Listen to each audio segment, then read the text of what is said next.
Don't let your goals get in the way of your aspirations. This is a really important message that I talk about in my new book, Find Your Freedom, Financial Planning for a Life on Purpose. Why is this so important? We get so focused on goals that we often lose sight of what the actual thing that we are aspiring to be is. Aspirations are things like, I want to be an explorer.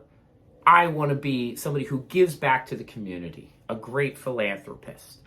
But sometimes we let those things get in the way of our ultimate outcomes, right? The goals that we set in life, they're mile markers. They're just points along the way to let us know that we're still on track.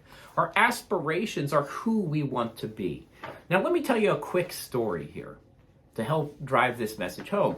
This last Sunday, I was supposed to run the Philadelphia Marathon. I've run, 15 plus marathons. I've done 2 Ironman races. I was a Division I college athlete. I'm now a former athlete, right? But that's part of the story, is I don't aspire to be an athlete anymore.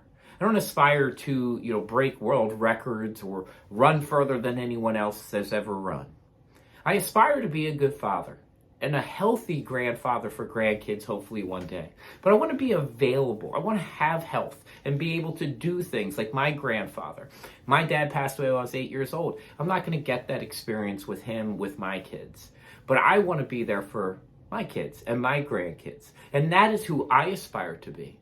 So I was supposed to run the race on Sunday, and really I wasn't prepared. I've been traveling back and forth. I came in from a red eye from LA. I got all my stuff ready and was ready to go on Saturday night. My wife said, "You're not ready for tomorrow." And I said, "Well, I'm faster than half the people running." And she said, "But you're not ready for tomorrow. Is your goal to be faster than others, or is it to run a good race for you?" And she was right that it was about me. It wasn't about what everybody else was doing. That was meaningless. And so she ended up talking me out of running the race, and she was right that I was putting a goal that I set for this year to run another race ahead of my aspirations. And so I changed that. So again, what do I aspire to be? I aspire to make retirement more secure for millions of Americans. And that's why I wrote this book. Go out, check out Find Your Freedom. Don't put your goals in front of your aspirations.